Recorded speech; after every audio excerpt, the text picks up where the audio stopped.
नमस्कार प्यारे विद्यार्थियों, आज हम सीखने वाले हैं बेलन का आयतन और बेलन का पृष्ठीय क्षेत्रफल और बेलन का वक्र पृष्ठीय क्षेत्रफल निकालना। प्यारे विद्यार्थियों, यकीन मानना कि बेलन के आयतन और बेलन के संपूर्ण पृष्ठीय क्षेत्रफल और वक्र पृष्ठीय क्षेत्रफल में आज के बाद आपको कहीं भी प्रॉब्लम नहीं आने वाली है, क्योंकि आज हम वो कॉन्सेप्ट सीखने वाले हैं जो आपको बेलन का आयतन, बेलन का पृष्ठीय क्षेत्रफल और बेलन का वक्र पृष्ठीय क्षेत्रफल चुटकियों में हल करना सिखा देगा। तो चलिए वीडियो को स्टार्ट करते हैं। बिल्कुल मस्त और कॉन्सेप्ट के साथ समझेंगे हम पूरा का पूरा वीडियो। देखिए, सबसे पहले हमें निकालना है बेलन का आयतन, बेलन का पृष्ठीय क्षेत्रफल, बेलन का वक्र पृष्ठीय क्षेत्रफल। ये सब निकालने से पहले अगर हम बात करें कि बेलन क्या होता है तो उस बेलन को समझेंगे, क्योंकि अगर हमारी नींव मजबूत नहीं होगी तो आगे कुछ नहीं कर पाएंगे। तो सबसे पहले जानते हैं कि बेलन क्या होता है। तो देखिए, जो आपको ये आकृति दिखाई दे रही है ये एक बेलनाकार आकृति है। मैंने एक बेलनाकार आकृति बनाने की कोशिश की है, ठीक है। यहाँ पे ये 2D है लेकिन ये 3D होती है बेलनाकार आकृति, फिर भी बनाने की कोशिश की है। ये आपका एक बेलन होता है, जो आपने घर पे जो आप रोटी पकाते हैं वो बेलन होता है। ठीक उसी प्रकार का ये बीच में गोलाकार है, आपके इधर एक और निकला होता है और एक इधर साइड में एक और निकला होता है। लेकिन हमारा जो बीच का सिरा उसे बोलते हैं बेलन, यानी बेलनाकार। अब इसकी मुख्य बातें ये है कि इसकी ऊंचाई कौन सी होती है, इसकी त्रिज्या किसे कहते हैं। तो देखिए, जो ये वाला है वो एक वर्त है, यानी एक वर्त की तरह दिखाई दे रहा है। अगर हम 2D में देख रहे हैं, अगर 3D में देखें तो ये पूरा का पूरा वर्त होता है गोलाकार, ठीक है। और वर्त के अंदर क्या होती है, त्रिज्या।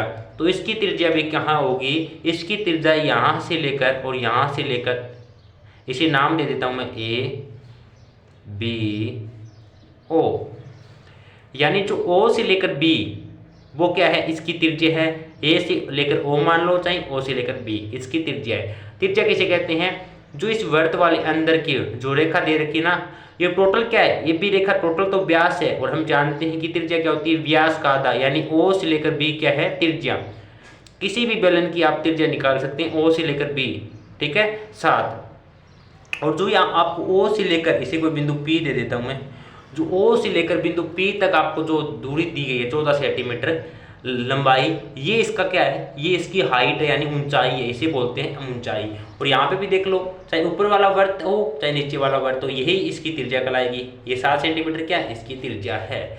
यानी यहाँ से अगर बेलन देखते ही अगर मैं बात करूँ तो हम जान सकते हैं कि जो 7 सेंटीमीटर है वो इसकी त्रिज्या है, और जो इसकी ऊंचाई है यानी h का मान कितना है, 14 सेंटीमीटर। तो मैं यहाँ पे लिख लेता हूँ त्रिज्या, त्रिज्या r कितना है, त्रिज्या को r से रिप्रेजेंट करती है, r कितनी है, 7 सेंटीमीटर।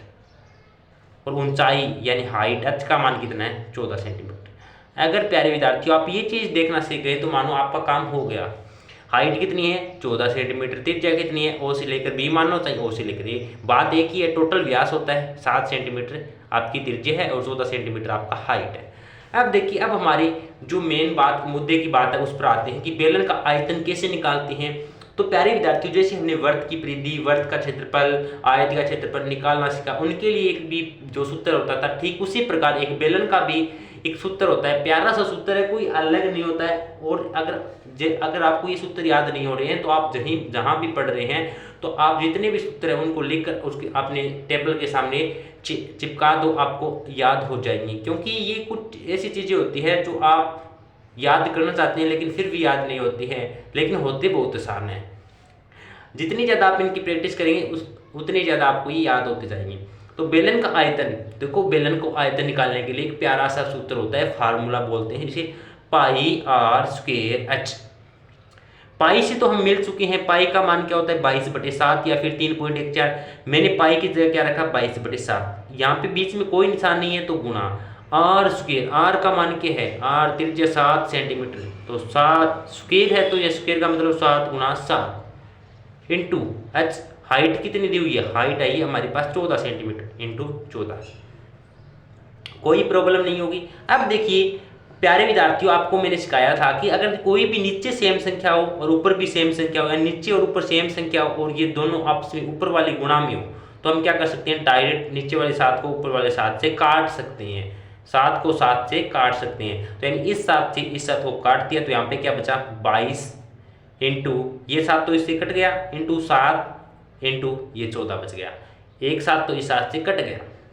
अब देखो 22 को 7 से गुणा किए 22 7 154, 154 को 14 से गुणा करो कितना आएगा 2156 सेंटीमीटर क्यूब। और प्यारे विद्यार्थियों, मैंने आपको कई बार बताया कि जो बेलन का आयतन हो चाहे किसी का आयतन हो, हमेशा ही किस में आता है सेंटीमीटर क्यूब में। अगर सेंटीमीटर में दिया हो तो सेंटीमीटर क्यूब में आएगा, अगर मीटर में लंबाई दी हो तो मीटर क्यूब में आएगा। तो याद रखना कि जब भी आप आयतन निकाल रहे हैं तो अगर आपको लंबाई सेंटीमीटर में दी है तो आपको सेंटीमीटर क्यूब लगाना है। अगर मैं क्षेत्रफल की बात करूं तो क्षेत्रफल ज्ञात कर दिया तो आपको पता है सेंटीमीटर स्क्वायर आता है। ठीक है, तो देखिए बड़ा ही प्यारा सा बेलन का आयतन निकालने का फार्मूला है पाई आर स्क्वायर एच।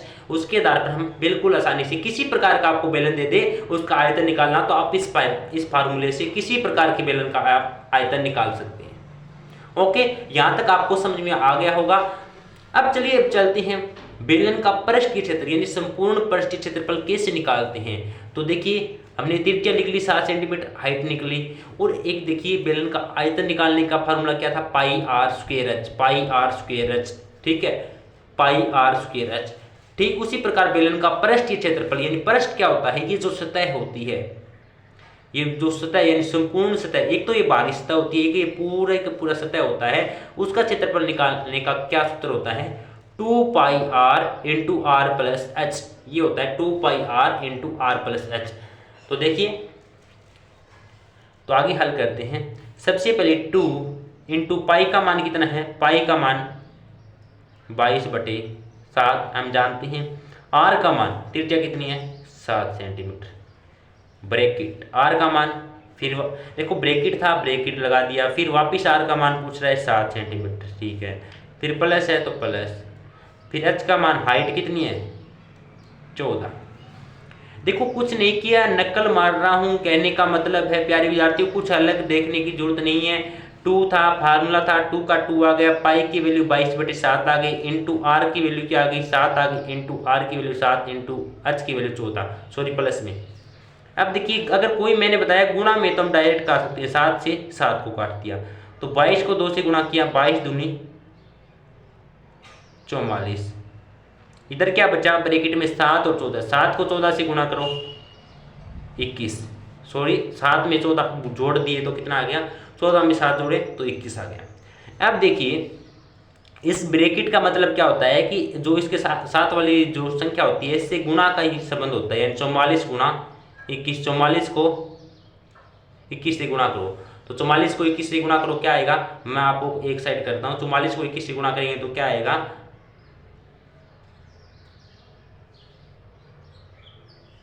924 आएगा।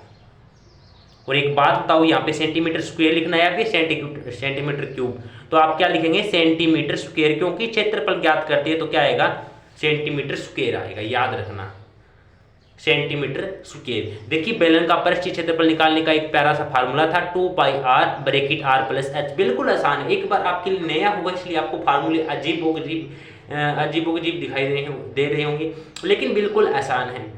आप जैसे इनकी प्रैक्टिस करेंगे वास्तव में इससे आसान कोई हो ही नहीं सकता। और ये जो आप सीख रहे हैं बेलन का आयतन, वर्त का क्षेत्रफल, ये जो बेसिक गणित है ये वो गणित है जो आपको मैथ के अंदर हाई लेवल तक लेके जाती है। अगर आपका यहाँ भी कॉन्सेप्ट क्लियर नहीं हुआ तो आप मैथ को रटते रटते रह जाएंगे। यही मेन पॉइंट होता है कि बच्चों का मैथ है वो वीक रह जाता है, कमजोर रह जाता है। तो मैं नहीं चाहता कि किसी भी प्रकार के विद्यार्थी का मैथ है वो कमजोर रहे और उसे मैथ में गिड़गिड़ाना पड़े। तो देखिए बेलन का पृष्ठीय क्षेत्रफल निकालना सीख गए। अब आपको बेलन दे दे, उसकी साइज आपको और कुछ नहीं करेगा, या तो वहां पे त्रिज्या बदल देगा या फिर उसकी हाइट बदल देगा, या फिर आपको व्यास दे दिया जाएगा, व्यास दे दिया जाएगा तो आपको त्रिज्या निकालनी आती है, व्यास का आधा क्या होता है त्रिज्या। सेम यही क्वेश्चन आने वाले हैं, ठीक है, बस आपको जो डिजिट है वो अलग कर सकता है। तो बेलन का पृष्ठीय क्षेत्रफल आ गया। अब एक बेलन का वक्र पृष्ठीय क्षेत्रफल वो निकालना सीखेंगे। बेलन का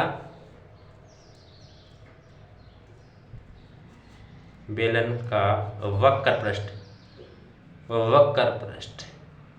तो वक्र पृष्ठ का क्षेत्रफल निकालने का क्या सूत्र होता है, कमेंट करके जरूर बताना कि वक्र पृष्ठ का क्षेत्रफल निकालते हैं। बेलन का वक्र पृष्ठ का क्षेत्रफल क्या होता है 2πr/h क्या होता है, 2πr/h होता है। तो देखिए 2 इंटू पाई की वैल्यू 22/7 इंटू आर की वैल्यू, आर क्या है, त्रिज्या, और त्रिज्या हम जानते हैं कितनी है, 7 सेंटीमीटर। कितनी है, 7 सेंटीमीटर। तो 7 इंटू एच का मान कितना है, एच हाइट 14 सेंटीमीटर। तो 7 से 7 कट गया, 22 को 2 से गुणा किया 44 आ गया, और 44 को 14 से गुणा कर दो। 44 को 14 से गुणा करो, क्या आएगा, 44 को 14 से गुणा करेंगे, 44 को 14 से गुणा करेंगे, मैं करता हूँ 4 चौके 16 1, और 4 चौके 16 और 1 17, और 44 6 7 और 4 11 और 1 616 आएगा। और अगर कहीं गुणा में मिस्टेक हो जाए तो आप सही कर लेना, 616, क्योंकि डायरेक्ट कर रहा हूँ मैं 616, और यहाँ पे भी क्या आ जाएगा, सेंटीमीटर स्क्वायर, क्योंकि क्या निकाल रहे हैं हम, क्षेत्रफल निकाल रहे हैं। तो इस प्रकार बेलन का वक्र पृष्ठ का क्षेत्रफल निकाल सकते हैं। क्या निकाल सकते हैं, बेलन का वक्र पृष्ठ का क्षेत्रफल। तो देखिए वास्तव में बेलन के अंदर कॉन्सेप्ट है, मेन कॉन्सेप्ट हमने सीख लिए कि बेलन की त्रिज्या क्या होती है, बेलन की ऊंचाई कैसे ज्ञात करते हैं। अगर व्यास दिया हो तो उसको आधा कर देंगे, त्रिज्या मिल जाएगी। फिर बेलन का आयतन निकालना सीख लिया। आपको इतना हो सकता है कि वो आपको डिजिट बदल के दे दे, यानी नंबर्स चेंज कर सकता है, संख्या चेंज कर सकता है। उसके अलावा उसके अंदर कोई भी इतनी पावर नहीं है कि आपको इसके अलावा उसको आयतन तो देना पड़ेगा, सूत्र आपका वही रहने वाला है, ठीक है। तो यानी ये वो कॉन्सेप्ट सिखा रहा हूं जो आपको हर एक चैप्टर में, पूरे के पूरा चैप्टर में काम आने वाला है। फिर बेलन का पृष्ठीय क्षेत्रफल हम जानते हैं कि 2πr into are plus h का फार्मूला होता है। फिर बात करें 2 इंटू पाई की वैल्यू रख दी, इसको आगे सोल्व कर दिया। इस तरीके से हम बेलन का वक्र पृष्ठ क्षेत्रफल जानते हैं, 2πr/h होता है, और इसको सोल्यूशन किया तो क्या आया, 16 सेंटीमीटर स्क्वायर। इस प्रकार हम ज्ञात कर सकते हैं, ठीक है प्यारे विद्यार्थियों। वास्तव में बिल्कुल ही आसान है। अगर आपको यहाँ से कुछ सीखने को मिला हो तो गुरु दक्षिणा के रूप में अपना प्यारा सा लाइक और कमेंट जरूर देकर जाना, और अगर आप चैनल पे नहीं है तो चैनल को सब्सक्राइब जरूर कर लेना, और जो पास में बेल आइकन उसे भी प्रेस कर लेना, ताकि आने वाली सभी नोटिफिकेशन आपको मिल सके और आपकी पढ़ाई रेगुलर चल सके। तो प्यारे विद्यार्थियों, हर बार की तरह कहना चाहूँगा कि मैथ को कभी भी रटना नहीं, चाहे कुछ भी हो जाए मैथ को हमेशा समझेंगे, क्योंकि रटी हुई चीज़ कुछ दिन तक तो चल सकती है लेकिन जीवन भर नहीं। हमें तो जीवन भर लेके चलना है, हमें तो उसको दोस्त बनाना है जो हमारा जीवन भर तक साथ निभाएगा। तो प्यारे विद्यार्थियों, आज के लिए इतना ही, मिलते हैं कल अच्छे से कंटेंट के साथ, तब तक के लिए जय हिंद जय भारत।